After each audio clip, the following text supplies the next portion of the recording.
Dear friends, please subscribe my channel and press the bell icon.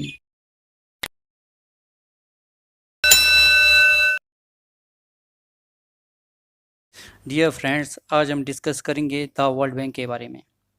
इसमें जो हम discuss करेंगे, introduction, why it came into existence, Bretton Woods conference, difference between the World Bank and IMF, about World Bank, membership of the World Bank groups, areas of operations, functions, objectives, World Bank groups, structure of World Bank, role of the voting power and quota system and quota reform, World Bank top contributors and borrows, criticism and evaluation.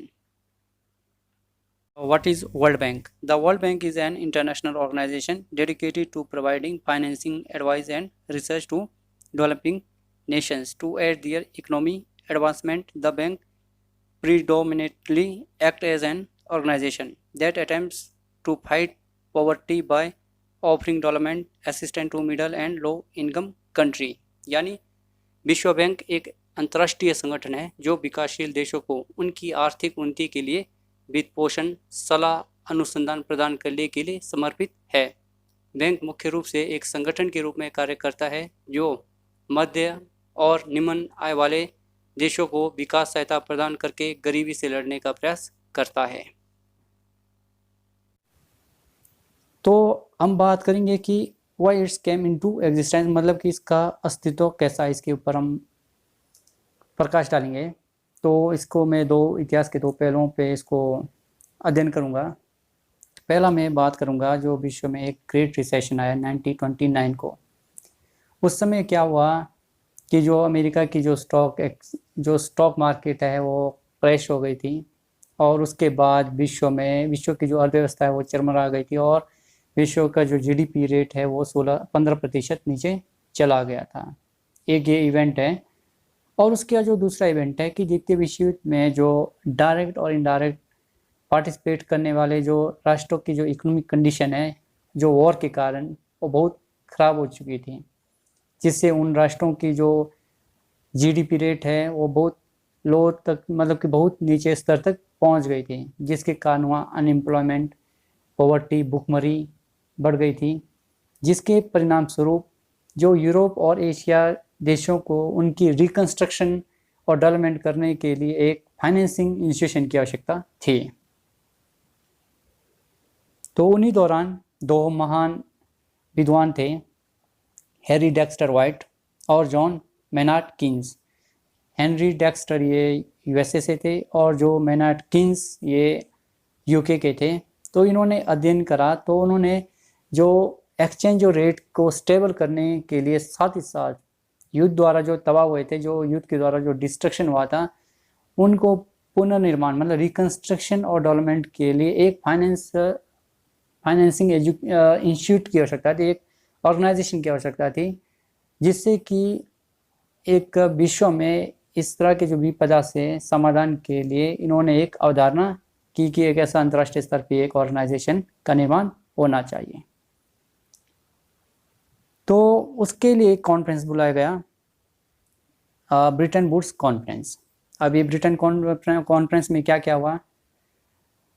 International bank for reconstruction development, जिसे हम IBRD के नाम से जानते हैं, और international monetary fund की स्थापना एक साथ 1944 में अमेरिका के न्यू हैम्पशायर में ब्रिटेन वुड्स सम्मेलन, ये ब्रिटेन वुड्स एक जगह है, के दौरान हुई थी।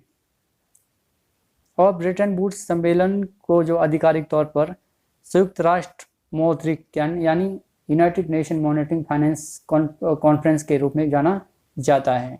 और मैं साथ ही साथ ये कहना चाहूँगा कि जो वर्ल्ड बैंक और IMF है ये UNO का एक अभिन्न अंग है। तो 1 से 22 जुलाई 1944 तक जो 44 देशों के प्रतिनिधियों ने इस सम्मेलन में भाग लिया था। इसका जो एमर्जिंग काउज है द्वितीय विश्व युद्ध और विश्वव्यापी जो संकट से जो जूझ रहे जो देश थे, इससे जो इफेक्टेड थे, उन देशों की मदद करना था। ये जो इसके दौरान 2 मेजर ऑर्गेनाइजेशन का एस्टेब्लिशमेंट हुआ, वर्ल्ड बैंक एंड IMF। ये अब हम बात करेंगे difference between the World Bank and IMF. अब मैंने आईएमएफ के बारे में बताया, वर्ल्ड बैंक के बारे में बताया, थोड़ा हमें इसे डिफ्रेंसिएशन के बारे में पता होना चाहिए, इसके बीच में कौन कौन से अंतर हैं। विश्व बैंक नीति सुधार कार्यक्रम और परियोजना के लिए ऋण देता है, जबकि अंतर्राष्ट्रीय जो मॉनिटरिंग फंड है, कोष है, केवल नीति सुधार कार्यक्रम के लिए ऋण देता है। तो मैं आपको बताना चाहूँगा कि जो विश्व बैंक है ये स्पेशल कार्यक्रम, प्रोग्राम और एक कोई प्रोजेक्ट के लिए ऋण देता है लॉन्ग टर्म के लिए। जैसा फॉर एग्जांपल मैं आपको एक उदाहरण देता हूँ। हाल ही में पाकिस्तान ने ऋण लिया था और भारत ने भी ऋण लिया था।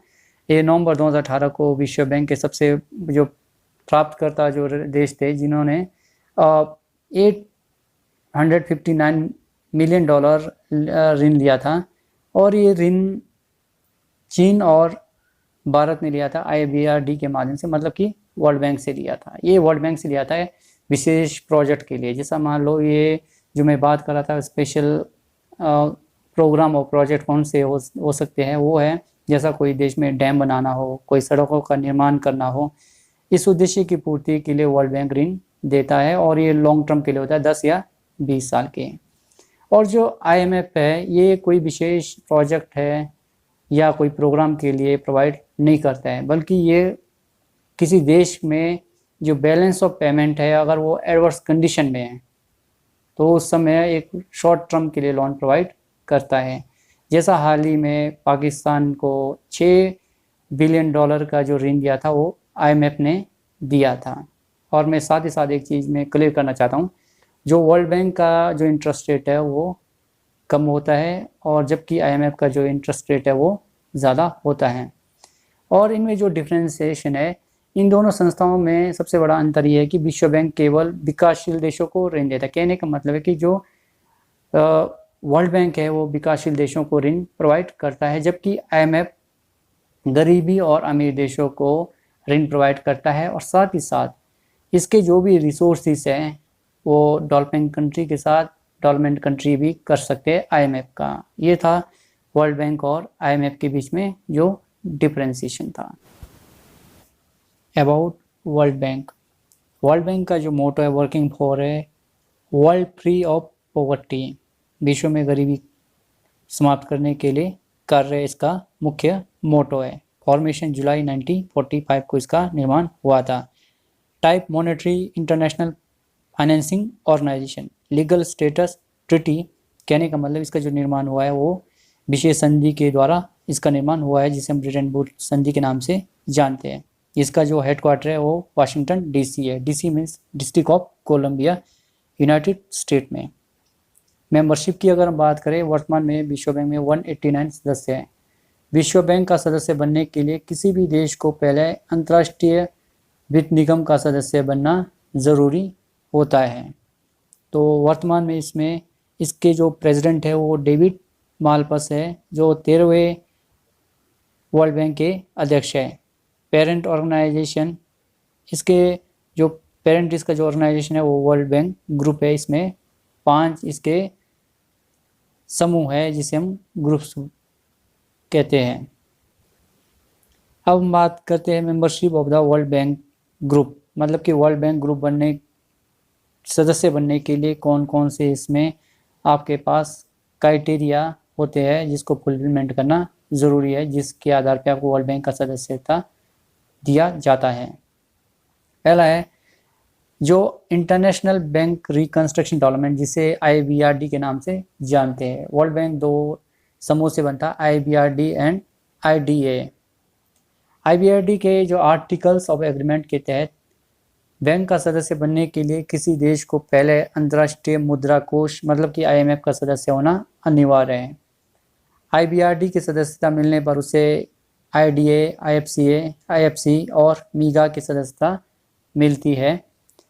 ICS-ISD में सदस्यता IBRD के सदस्यों के लिए उपलब्ध होती है, किंतु जो IBRD के सदस्य नहीं हैं लेकिन party of international of the justice के सदस्य हैं, उन्हें ICS-ISD प्रशासनिक परिषद के आमंत्रण पर अपने सदस्यों के लिए 2/3 वोटों का समर्थन मिलने पर ही सदस्यता दी जाती है।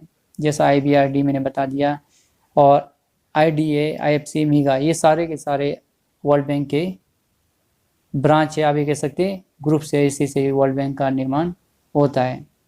और ध्यान दें, मुख्य जो निर्माण होता है वो IBRD और IDA से बनता है। और इसके जो टर्म्स एंड कंडीशन बताया मैंने कि कौन कौन से आपके पास क्राइटेरिया होना चाहिए जिससे कि आपको वर्ल्ड बैंक की सदस्यता बनाए जा सकता है। एरिया ऑफ ऑपरेशन, मतलब कि वर्ल्ड बैंक के कौन कौन से ऑपरेशन हैं, जिसमें agriculture, rural development, conflict and development, economic policy, education, energy, environment, micro economics and economic growth, mining, poverty reduction, poverty, private sector, public sector, rural development, social protection, trade, transport, urban development, water resources, financial sector, gender, governance, health, nutrition and population, industry, information and communication technologies, information computing and communication, international economic and trade, labour and social protection, law and justice, water supply and sanitation. ये इसकी area है जो इस area के हिसाब से world bank अपना कार्यों का निर्माण करता है। उसके बाद बात करेंगे हम वर्ल्ड बैंक के ऑब्जेक्टिव्स क्या क्या हैं। तो वर्ल्ड बैंक के जो ऑब्जेक्टिव्स हैं, फर्स्ट है आर्थिक पुनर्निर्माण और विकास के लिए सदस्य देशों को दीर्घकालीन पूंजी उपलब्ध कराना। कहने का मतलब किसी भी देश को, जो 189 देश है, उनके इकोनॉमिक रिकंस्ट्रक्शन और डेवलपमेंट के लिए सदस्य देशों को मतलब कि लॉन्ग टाइम के लिए वो ऋण प्रोवाइड कर सकता है, ताकि वो उस लोन के द्वारा उनका जो रिकंस्ट्रक्शन करे, मतलब उसका आर्थिक पुनर्निर्माण और विकास कर सके। दूसरा जो ऑब्जेक्टिव है, भुगतान संतुलन, BOP, बैलेंस ऑफ पेमेंट, यानी संतुलन और अंतर्राष्ट्रीय व्यापार के संतुलित विकास के लिए लंबे समय तक पूंजी निवेश के लिए प्रेरित करना। मैं पहले बताया कि जो बैलेंस ऑफ पेमेंट और अंतर्राष्ट्रीय व्यापार को संतुलित विकास के लिए वो लंबे समय तक निवेश के लिए वो प्रेरित करना वर्ल्ड बैंक का कार्य है। सदस्य देशों की छोटी और बड़ी, तीसरा है सदस्य देशों की छोटी और बड़ी इकाइयों और अन्य परियोजनाओं को दिए गए ऋण के लिए गारंटी प्रदान करना। कहने का मतलब वो अगर कोई कार्य परियोजना कर रहे हैं तो उसका जो गारंटी है वो वर्ल्ड बैंक का कार्य है। फोर्थ है विकास परियोजनाओं के क्रियान्वयन को सुनिश्चित करने के लिए, ताकि युद्धकालीन समय शांति में अर्थव्यवस्था में एक सहज बदलाव लाया जा सके। कहने का मतलब है कि यह एक विकास परियोजना के कार्यान्वयन को सुनिश्चित करने के लिए, ताकि जो युद्ध के समय कोई मान लो युद्ध छिड़ जाता है तो ऑटोमेटिकली आप उस दौरान अपनी अर्थव्यवस्था को किस तरह चेंजेस ला सकते हैं, मतलब वर्ल्ड बैंक उसमें क्या चेंज लाएगा, वो कार्य वर्ल्ड बैंक का कार्य है। मान लो किसी देश में अगर वॉर हो चुका है तो वहाँ का जो अर्थव्यवस्था है, आपको पता है, वहाँ पर डगमगा जाएगा। तो उस अर्थव्यवस्था को किस तरह उसमें एकदम चेंज लाना है, वो काम इसका है, वर्ल्ड बैंक का है। उसके बाद है विभिन्न तरीकों से सदस्य देशों में पूंजी निवेश को बढ़ावा देने के लिए। कहने का मतलब किसी देश में मान लो आप फॉर एग्जांपल वर्ल्ड के 189 कंट्री है, तो किसी देश में मान लो गरीबी है, अशिक्षा है, या कोई प्रोजेक्ट है, आप जैसा मान लो वहाँ पर डैम बनाना चाहते हैं, तो उस निवेश करने के लिए वर्ल्ड बैंक क्या देता है, लोन प्रोवाइड करता है, ताकि निवेश के द्वारा उस देश में लोगों को रोज़गार मिले, शिक्षा मिले और उन देशों का जो इंफ्रास्ट्रक्चर वो बेहतर हो सके। ये विश्व बैंक ने 2030 तक 2 लक्ष्य निर्धारित किए गए हैं, जो कि इस प्रकार से: अत्यधिक गरीबी खत्म करना, जिसमें ऐसे लोगों का प्रतिशत 3% से अधिक ना हो जो प्रतिदिन $1.90 से कम पर निर्माण करते हैं। लास्ट, प्रत्येक देश में नीचे के 40% लोगों की आय में वृद्धि करना है। World bank functions, world bank के कौन कौन से कार्य हैं। पहला जो कार्य है, विश्व बैंक सदस्य देशों को विभिन्न तकनीकी सेवा प्रदान करता है। इसके साथ इस उद्देश्य के लिए बैंक ने द इकोनॉमिक डेवलपमेंट इंस्टीट्यूट और वाशिंगटन में एक स्टाफ कॉलेज की स्थापना की है। कहने का तात्पर्य है कि वर्ल्ड बैंक विभिन्न तरह के टेक्निकल सर्विसेज प्रोवाइड करता है, जिसके लिए उन्होंने इकोनॉमिक डेवलपमेंट इंस्टीट्यूट और वाशिंगटन अमेरिका में एक स्टाफ कॉलेज की स्थापना की गई है, ताकि उन 189 देशों को एक आप टेक्निकल सर्विसेज प्रोवाइड कर सके, ये कार्य वर्ल्ड बैंक का है। सेकंड है भुगतान की गई पूंजी में अपने हिस्से का 20% सदस्य देशों को ऋण दे सकता है। कहने का मतलब जो रिजर्व के हिसाब से वो 20% तक वो लैंडिंग दे सकता है किसी देश को। थर्ड है ऋण की मात्रा में ब्याज दर और नियम और शर्त बैंक द्वारा निर्धारित की जाती है। कहने का मतलब किस देश को कितना ऋण देना है और ब्याज के जो भी लॉ है या उसको क्राइटेरिया है और वो सारे के जो शर्त एंड टर्म्स एंड कंडीशन वो वर्ल्ड बैंक के द्वारा डिसाइड किया जाता है। मान लो पाकिस्तान या भारत या चीन कोई भी देश अगर ऋण लेता है तो उसका डिसाइड करेंगे कि कितने साल के लिए लोन दिया जा रहा है, उसमें कितना इंटरेस्ट लगेगा, उसमें टर्म्स एंड कंडीशन सारा का सारा जो डिसाइड करेगा वो वर्ल्ड बैंक के द्वारा डिसाइड किया जाएगा। फोर्थ है आमतौर पर बैंक किसी विशेष परियोजना के लिए ऋण देता है। मतलब कि कोई, मैंने पहले भी कहा था कि वो किसी विशेष प्रोजेक्ट के लिए वर्क देता है, जैसा कोई डैम बनाना हो या कोई ट्रांसपोर्टेशन या सड़कें का निर्माण करना हो तो उसे ऋण देता है। तो इसी दौरान सदस्य देश द्वारा बैंक को प्रस्तुत किया गया, ठीक है, जो भी दिया जाता है वो वर्ल्ड बैंक से दिया जाएगा किसी प्रोजेक्ट के लिए।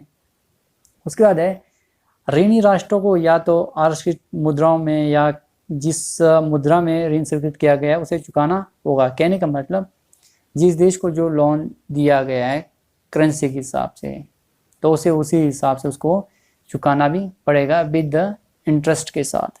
लास्ट है the bank also provide to loan initial belong to the member country its own guarantee. कहने का मतलब बैंक सदस्य देशों से संबंधित निजी गारंटी प्रदान करता है, लेकिन इस ऋण के लिए निजी निवेशकों को उन काउंटिंगों में पूर्व अनुमानित लेनी होगी जहां पर राशि एकत्रित किए गए हैं।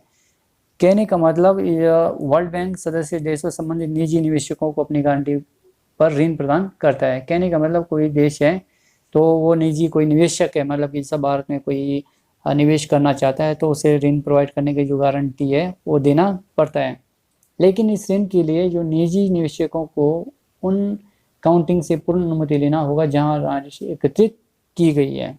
ये था वर्ल्ड बैंक का कार्य।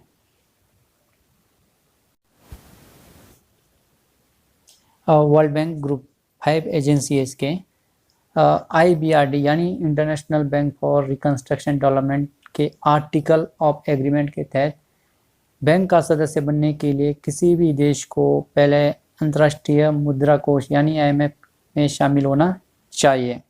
साथ ही साथ जो international development association, the international finance corporation, multi investment guarantee agency, ये 4 ऐसे संगठन हैं या संस्था है जिनका सदस्य होना IBRD के लिए, मतलब कि वर्ल्ड बैंक के लिए बहुत ज़्यादा ज़रूरी है। इसके साथ मिलकर IBRD और इंटरनेशनल डेवलपमेंट एजेंसी विश्व बैंक बनाते हैं जो विकासशील देशों को सरकारी कोई फाइनेंसिंग, नीति सलाह और तकनीकी जो टेक्निकल असिस्टेंस है या उसको एडवाइस करता है। IDA यानी इंटरनेशनल डेवलपमेंट एजेंसी सबसे गरीब देशों पर अपना ध्यान केंद्रित करता है, जबकि IBRD मध्यम आय और ऋण योग्य गरीब देशों की सहायता करता है। निजी क्षेत्रों के लिए IFC यानी इंटरनेशनल फाइनेंस कमीशन एंड मीगा यानी मल्टी इन्वेस्टमेंट गारंटी एजेंसी और ICSID यानी international centre for the settlement of investment के साथ साझेदारी करके विकासशील देशों में निजी क्षेत्र को मजबूत करने में अपना ध्यान केंद्रित करता है। इन जो भी संस्थान हैं, विश्व बैंक समूह वित्तीय संसाधनों सहित निजी जो इंटरप्राइजेस को फाइनेंसिंग, टेक्निकल असिस्टेंट और राजनीतिक जोखिम जो उसके रिस्क है, बीमा और विवादों का निपटान प्रदान करता है। ये सारे ग्रुप के अपने फंक्शन के ऊपर जाऊंगा एक एक करके कि इनके कौन कौन से फंक्शन है और इसका एस्टेब्लिशमेंट कैसा हुआ। पहला है international bank for reconstruction and development. ये वर्ल्ड बैंक का मुख्य भाग है जिसे हम वर्ल्ड बैंक के नाम देते हैं। ये लार्जेस्ट डेवलपमेंट बैंक है और इसका जो फॉर्मेशन है 1944 को हुआ है। इसका जो हेडक्वार्टर है वाशिंगटन डीसी में है। इसके जो मेंबर है 189 कंट्री के इसके सदस्य देश है। और जो इंटरनेशनल डेवलपमेंट बैंक है क्या है, लैटिन अमेरिका और एशिया, अफ्रीका और पूर्वी यूरोप में मध्य आय वाले देशों को ऋण और विकास सहायता प्रदान करता है। ये जो खासकर जो लैटिन अमेरिका है, एशिया है, अफ्रीका है, जो भी कॉन्टिनेंट है, और जो पूर्वी यूरोप में मध्य आय वाले जो जिनका मीडियम इनकम है, उनको ये ऋण प्रोवाइड करता है उनके डेवलपमेंट के लिए। और ये अंतर्राष्ट्रीय पूंजी बाजार में बॉन्ड बेचकर IBRD को इसका अधिकांश फंड मिलता है। ये अंतर्राष्ट्रीय पूंजी बाजार में ये बॉन्ड बेचकर IBRD में इसका अधिकांश फंड मिलता है। इन्हें IBRD में जो फंड ये बॉन्ड बेचकर इन्हें इसका मतलब कि बेनिफिट मिलता है। दूसरा है इंटरनेशनल डेवलपमेंट एसोसिएशन।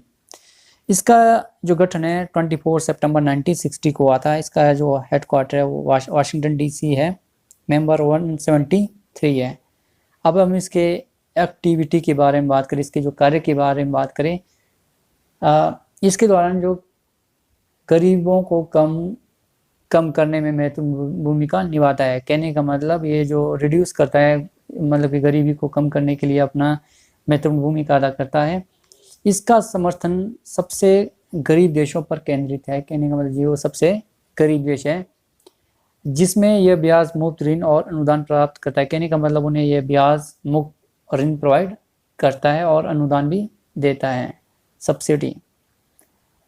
IDA अपने अधिकांश वित्तीय संसाधनों के लिए अपने अमीर सदस्य देशों यानी कुछ विकासशील देशों सहित के योगदान पर निर्भर करता है। ये दुनिया के 75 सबसे गरीब देशों में बुनियादी सामाजिक सेवा हेतु सहायता प्रदान करने वाले सबसे बड़े स्रोतों में से एक है। ये जो 75% गरीब देश है, इनमें से 39 जो देश है वो अफ्रीका में है। और इंटरनेशनल डेवलपमेंट एसोसिएशन ये कम, कहने का मतलब रियायती शर्तों पर ऋण देता है, मतलब कि लो लेवल पे ये क्या देता है, ऋण प्रोवाइड करता है। अब ये कह सकते हैं कि शून्य है, बहुत कम ब्याज शुल्क लेता है, ना के बराबर। और ये रिफंड के हिसाब से मतलब कि पूर्ण भुगतान से 30 से 38 वर्ष तक लिया जा सकता है। कहने का मतलब कोई इतना गरीब है जहाँ की स्थिति बहुत खराब है तो जो ऋण है 30 या 38 साल तक ऋण प्रोवाइड, वर्षों तक ऋण दिया जा सकता है, भुगतान करने के लिए टाइम दिया जा सकता है, बहुत ज़्यादा है, जिसमें 5 से 10 साल की छूट अवधि भी शामिल है। मतलब कि इसी दौरान इन्हें 5 या 10 साल और छूट दिया जा सकता है। और यह समानता, आर्थिक विकास, रोजगार सृजन करना, उच्च आय और बेहतर जीवन स्थिति को समर्थन करते हुए सहायता प्रदान करता है। कहने का मतलब जिसे गरीबों का आप ये कह सकते हैं कि खिड़की भी कहा गया है ये इंटरनेशनल डेवलपमेंट एसोसिएशन बैंक को। उसके बाद थर्ड है इंटरनेशनल फाइनेंस कोऑपरेशन। इसका जो गठन है 20 जुलाई 1956 को हुआ। इसका हेडक्वार्टर भी वाशिंगटन DC। इसके जो मेंबर है 184 हैं। और इसका मुख्य कार्य क्या है, ये निजी क्षेत्र के निवेशों के वित्त पोषण और सरकार और जो प्रोफेशनल है उनको तकनीकी सहायता और सलाह प्रदान करके विकासशील जो देश है उनके विकास को बढ़ावा देता है। इसमें निजी निवेशकों के साथ साझेदारी और विकासशील देशों में व्यावसायिक इंटरप्राइजेस को ऋण और इक्विटी फाइनेंस प्रदान करना है। यह आमतौर पर 7 से 12 वर्ष तक का जो मैच्योर प्रोफेशनली और जो प्राइवेट प्रोजेक्ट को ऋण प्रोवाइड करता है। मल्टी इन्वेस्टमेंट गारंटी एजेंसी, इसका गठन 12 अप्रैल 1988 को हुआ। इसका हेडक्वार्टर भी वाशिंगटन DC है। मेंबर 181 कंट्री है। इसका जो मुख्य कार्य है, जो नॉन कमर्शलाइजेशन में जो भी रिस्क है उससे होने वाले जो हार्मफुल, उसके अगेंस्ट में ये विदेशी निवेशकों को, जो फॉरेन इन्वेस्टर है उसको गारंटी प्रदान करके जो विकासशील देशों में उनको निवेश को बढ़ावा देने के लिए ये प्रोत्साहित करता है। ये विकासशील देशों को निवेश के अवसर को बढ़ाने में मदद करता है और उन्हें तकनीकी सहायता भी प्रदान करता है, और ये कानूनी सेवाओं का उपयोग भी करता है। इसका उद्देश्य विकासशील देशों में विदेशी निवेश को बढ़ावा देना, ताकि आर्थिक मदद मिल सके और गरीबी को कम किया जा सके और लोगों के जो स्टैंडर्ड ऑफ लिविंग है उसको बेहतर बनाया जा सके। उसके बाद international centre for the settlement of investment disputes. इसका जो गठन है 12 अप्रैल 1988 को है। इसका हेडक्वार्टर वाशिंगटन DC में है और इसके जो मेंबर है 181 देश है। और इसका जो मुख्य कार्य है, जो विदेशी जो निवेशक है, जो इन्वेस्टर है, उनके मेज़बानी देशों के बीच निवेश विवादों को निपटाने के लिए सुविधा प्रदान करता है। कहने का मतलब जो विदेश के जो निवेशक है, जो इन्वेस्टमेंट है, उनके जो मेज़बानी जो देश है के बीच में, जो निवेश के बीच में अगर कोई किसी देश के बीच में अगर मान लो विवाद उत्पन्न हो जाए निवेश से रिलेटेड, इन्वेस्टमेंट से रिलेटेड, उनको निपटाने के साथ उन्हें सुविधाएं प्रदान करता है। ये काम है international centre for the settlement of investment dispute. अब हम बात करते हैं गवर्नेंस स्ट्रक्चर। वर्ल्ड बैंक में के जो भी कार्यकारिणी सदस्यों का किस तरह का ढांचा है, उसका स्ट्रक्चर है, उसके ऊपर हम विचार करेंगे।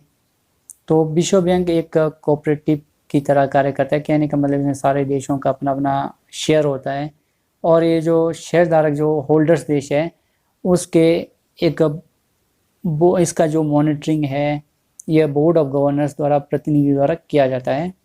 और ये जो विश्व बैंक में अंतिम नीति निर्धारक हैं और आमतौर पर इसमें दो तरह के, जिसे हम राज्यपाल कहते हैं, यह वित्त मंत्री या उस देश का जो फेडरल रिजर्व बैंक है उसका, आप ये कह सकते हैं कि गवर्नर भी उस मीटिंग में भाग ले सकता है।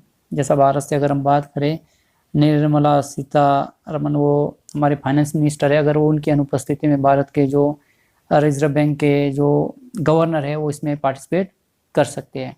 बोर्ड ऑफ गवर्नर में 189 देश के प्रतिनिधि जो फाइनेंस मिनिस्टर या फेडरल रिजर्व बैंक का गवर्नर इसमें पार्टिसिपेट कर सकता है। टोटल मिला के 189 के जो इसके सदस्य है ये बोर्ड ऑफ गवर्नर के सदस्य होते हैं। उसके बाद ये बोर्ड ऑफ गवर्नर्स और अंतर्राष्ट्रीय मुद्रा कोष जो IMF के जो वार्षिक बैठकों में साल में एक बार मिलते हैं। कहने का मतलब इनका एक जॉइंट सेशन होता है जो साल में एक बार मिलते हैं। और उसके बाद 5 जो सबसे बड़े शेयर धारक होल्डर्स हैं, जिसमें USA है और जापान है, अब चीन भी है और UK, फ्रांस, इनके द्वारा एक एग्जीक्यूटिव डायरेक्टर का नियुक्ति की जाती है। जबकि अन्य जो सदस्य देशों के जो निर्वाचित जो कार्यकारी निर्देशकों द्वारा दर्शाया जाता है। कार्यकारी जो निर्देशक हैं वो विश्व बैंक के निर्देशक मंडल बनाते हैं। तो ये जो निर्देशक मंडल में टोटल 25 लोग होते हैं। इसमें 25 लोग हैं जो मैं बता रहा हूँ, जिसको एग्जीक्यूटिव डायरेक्टर का नाम देते हैं। इसमें टोटल 24 है और इसमें एक एग्जीक्यूटिव डायरेक्टर होता है। और जो एग्जीक्यूटिव डायरेक्टर का जो निर्वाचन है वो 5 बड़े आप ये कह सकते हैं कि जो शेयर होल्डर है उनके द्वारा नियुक्त किया जाता है। उसके बाद ये जो 24 लोग हैं ये विश्व बैंक समूह के जो निर्देशक मंडल के 4 अलग अलग बोर्ड होते हैं। जैसा इसमें IBRD है, IDA है, IFC और मिगाजीज का भी हमने बात करा। इसके अलग अलग बोर्ड के निर्देशक या डायरेक्टर होते हैं। और उसके बाद है जो मेन इसको जो मॉनिटरिंग करता है वो है प्रेसिडेंट, जिसका चुनाव एक विशेष प्रक्रिया के द्वारा होता है। विश्व बैंक का सबसे जो बड़ा शेयरधारक जो होल्डर है उस टाइम में अमेरिका है। उसके द्वारा उसका जो प्रेसिडेंट है उसका प्रस्तावित जो सबसे ज़्यादा शेयरधारक वाला जो देश है वो उसका नाम प्रस्तावित करता है। तो आज भी अमेरिका से ही विश्व बैंक का अध्यक्ष ही चयनित हुआ है। 13वां जो भी अभी वर्तमान में जो अध्यक्ष है डेविड मालपास, ये अमेरिका के 13वें या आप ये कह सकते हैं कि वर्ल्ड बैंक के प्रेसिडेंट नियुक्त किए गए हैं 5 वर्ष के लिए। और इनकी जो नियुक्ति है वो बोर्ड ऑफ एग्जीक्यूटिव डायरेक्टर के द्वारा नियुक्त किया जाता है। अगर हम बात करें इसमें कि जो इसके कार्यों के बारे में, विश्व बैंक का जो प्रेसिडेंट है वो अपने प्रबंधक और वरिष्ठ कर्मचारी के नेतृत्व में निर्देशन और वैश्विक जो भी कस्टम्स है, क्रॉस कटिंग सॉल्यूशंस क्षेत्रों और कार्यों के प्रभारी उपाध्यक्षों के नेतृत्व के दिन प्रतिदिन का काम करता है। और इसके पीछे स्टाफ भी होता है जिसमें 170 कंट्री के 130 ऑफिसर इस टाइम में पूरे विश्व में काम कर रहे हैं। और इसके अलावा मतलब कि 130 ऑफिस है विश्व के तमाम एरिया में।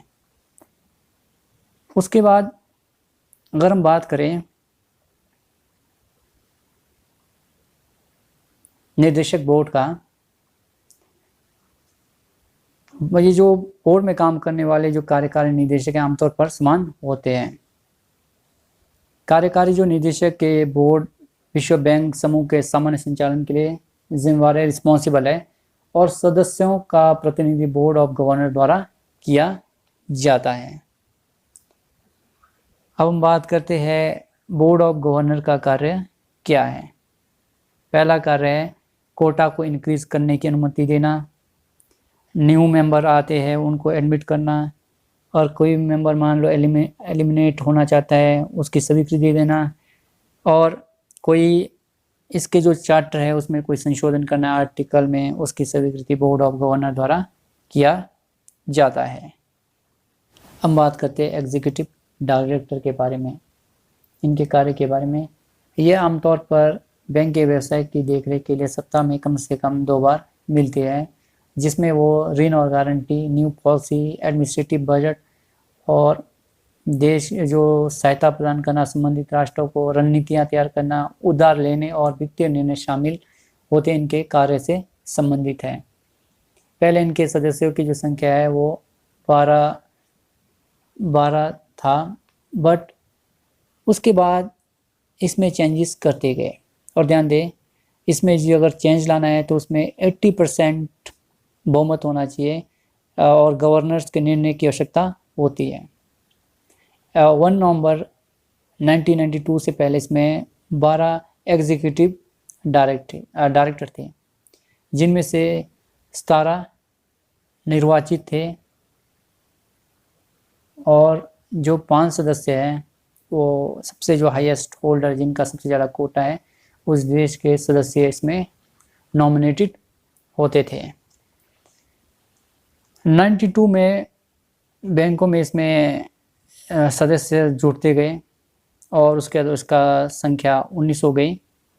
2 नए सीट रूस और स्विट्जरलैंड के आसपास के एक नए समूह, कुल कार्यकारिणी सदस्य को मिलाकर 25 हो गया। और ये 2010 से ये इफेक्टिव मतलब इम्प्लीमेंट हुआ।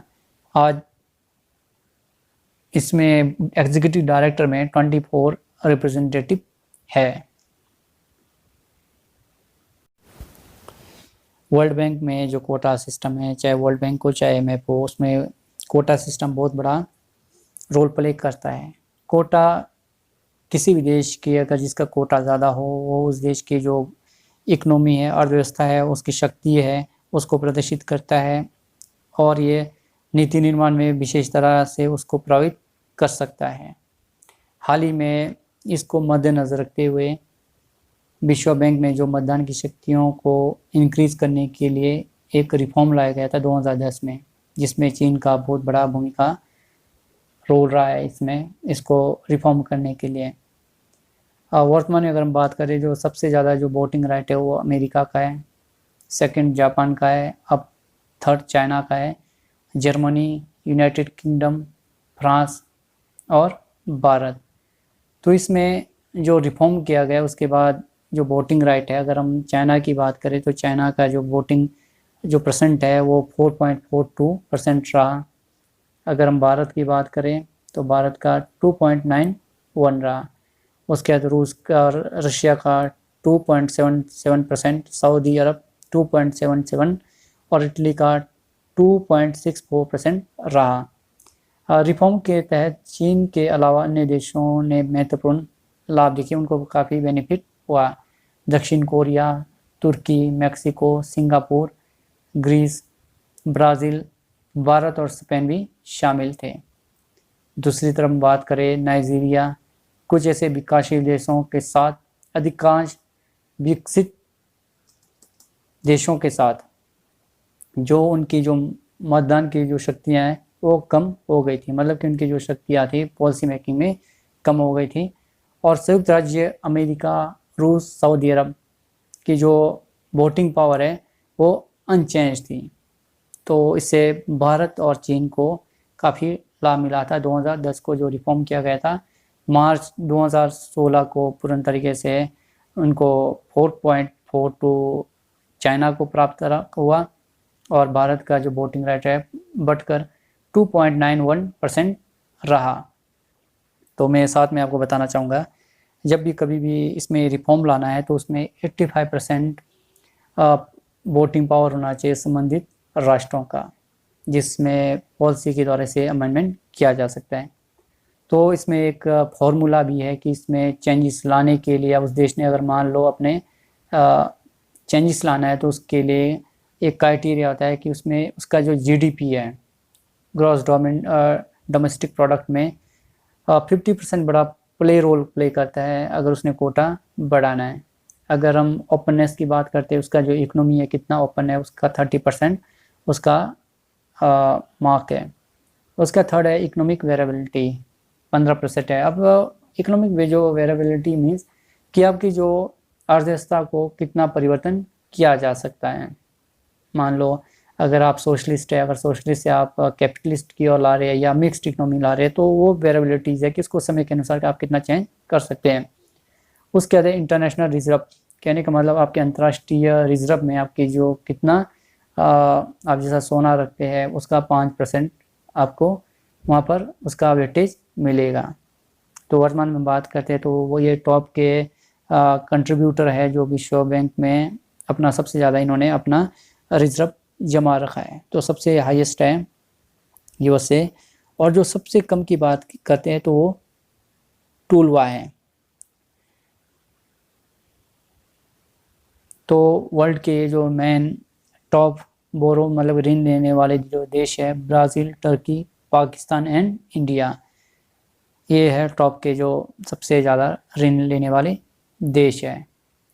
अभी हाल ही में ऋण लेने वाले जो देशों में नवंबर 2018 को विश्व बैंक के जो सबसे बड़े प्राप्तकर्ता थे, जिसमें चीन और भारत, जिन्होंने कुल मिलाकर 2018 में $859 मिलियन का ऋण लिया था। और जब ऋण लिया जाता है तो कई तरह के आपके ऊपर टर्म्स एंड कंडीशन फॉलो करना पड़ता है। आपको जो सबसे गरीब है उन्हें लोन ज़्यादा समय के लिए दिया जा सकता है, और जो थोड़ा मीडियम है उन्हें 10 या 20 साल के लिए दिया जा सकता है। जो ज़्यादा गरीब है उन्हें 30 से लेकर 38 तक दिया जा सकता है। मैंने इंटरनेशनल डेवलपमेंट एसोसिएशन के माध्यम से मैंने जो वर्किंग के बारे में बताया कि वो ऋण प्रोवाइड करता है एक ऐसे लॉन्ग टाइम के लिए जिनकी स्थिति बहुत ख़राब हो चुकी है, 30 से लेकर 38 साल तक, और उसके बाद उन्हें और भी वेटेज दिया जा सकता है। तो ये था कोटा और ऋण लेने से संबंधित। अब हम करेंगे वर्ल्ड बैंक द्वारा जारी किया जाने वाले रिपोर्ट्स। पहला है world development report, second doing business report, and third ease of living report, and fourth global economic prospect, and last world logistic performance index. ये रिपोर्ट है जो वर्ल्ड बैंक द्वारा जारी किए जाते हैं। अब हम बात करेंगे क्रिटिसिज्म एंड इवैल्यूएशन। इसका हम आलोचना के साथ इसका मूल्यांकन करेंगे। पहला जो क्रिटिसाइज किया जाता है, फर्स्ट है गरीबी को कम। इसका जो मुख्य जो मोटो था, गरीबी को कम करने के लिए शुरू किया गया था, लेकिन इसमें जो संयुक्त राज्य अमेरिका की हेजमनी और उसके जो प्रोफेशनल और उसके इंटरेस्ट का समर्थन करता है। कहने का मतलब जिस उद्देश्य की पूर्ति के लिए वर्ल्ड बैंक का निर्माण किया गया था, बट आज आप देखते हैं इसमें अमेरिका का वर्चस्व है और इसमें अमेरिका का हित ही देखा जाता है। आज अगर हम दूसरी बात हम अगर बात करें, यदि किसी देश को ऋण भी लेना है तो उसमें सबसे पहले अमेरिका की स्वीकृति या उसका परामर्श बहुत ज़रूरी है।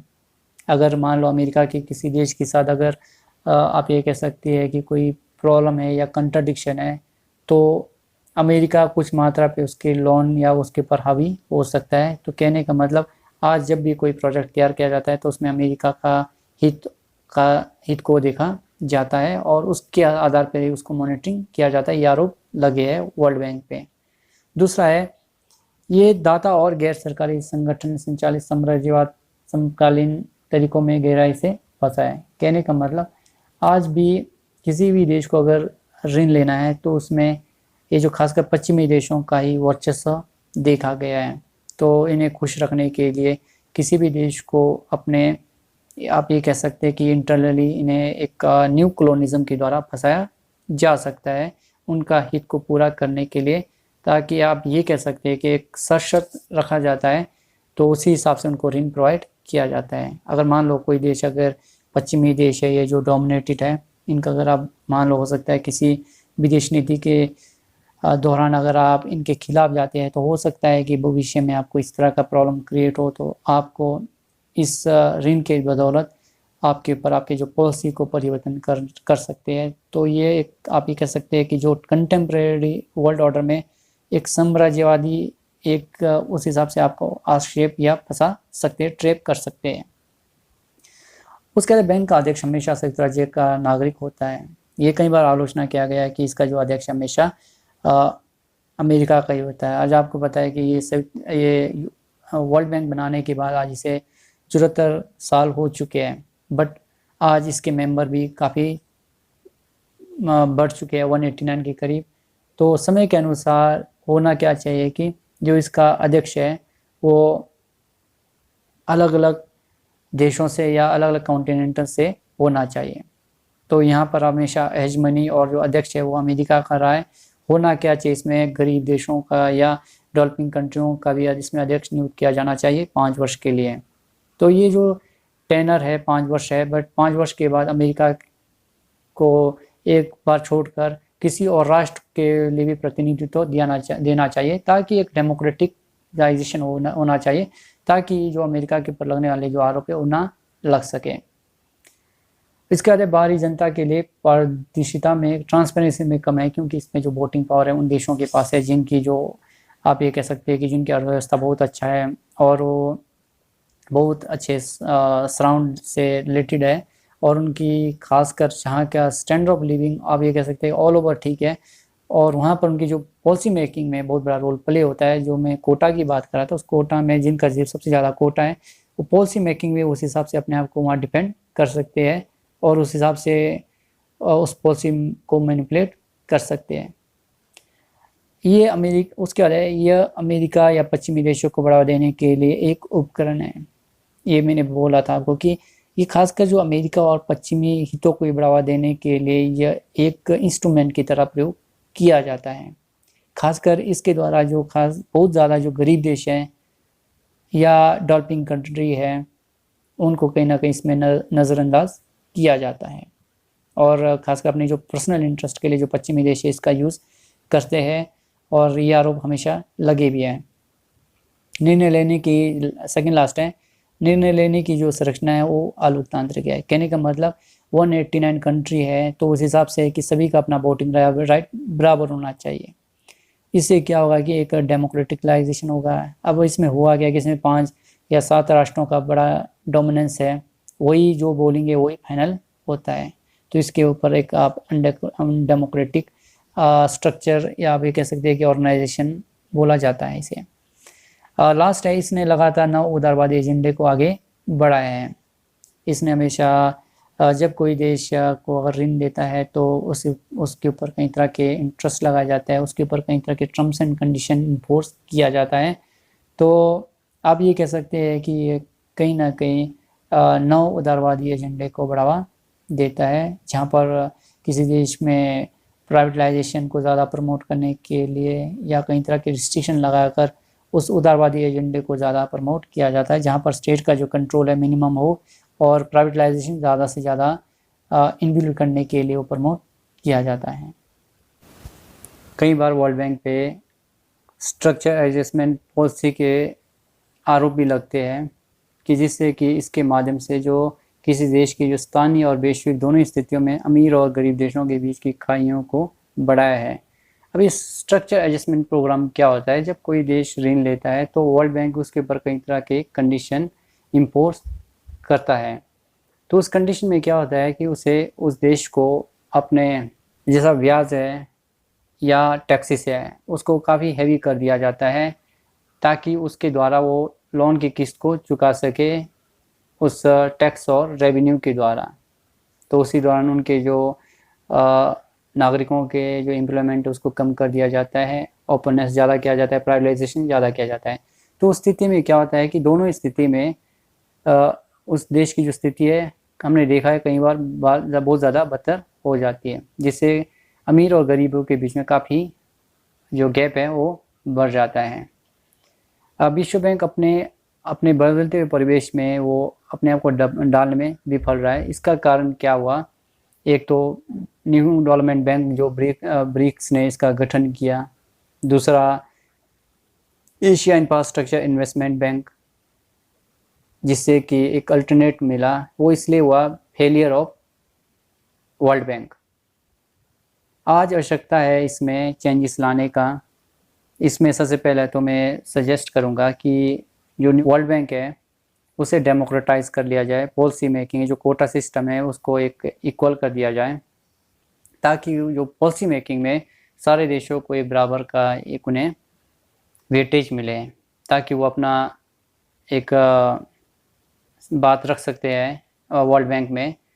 और दूसरा ये है कि वो जो वर्ल्ड बैंक का जो अध्यक्ष है ये आरोप लगता है कि वो अमेरिका का होना चाहिए, जबकि होना क्या चाहिए 189 देशों को भी अपना प्रेसिडेंटशिप भेजने का अधिकार या उसका एक मैंडेट मिलना चाहिए, ताकि हर देश को ये भेजने के बाद एक उसे ये फील हो कि एक डेमोक्रेटिक तरीके से यहाँ अमेरिका की हेजमनी नहीं है। तो इसलिए 189 देशों को इसमें प्रेसिडेंटशिप का जो पोस्ट है वो मिलना चाहिए।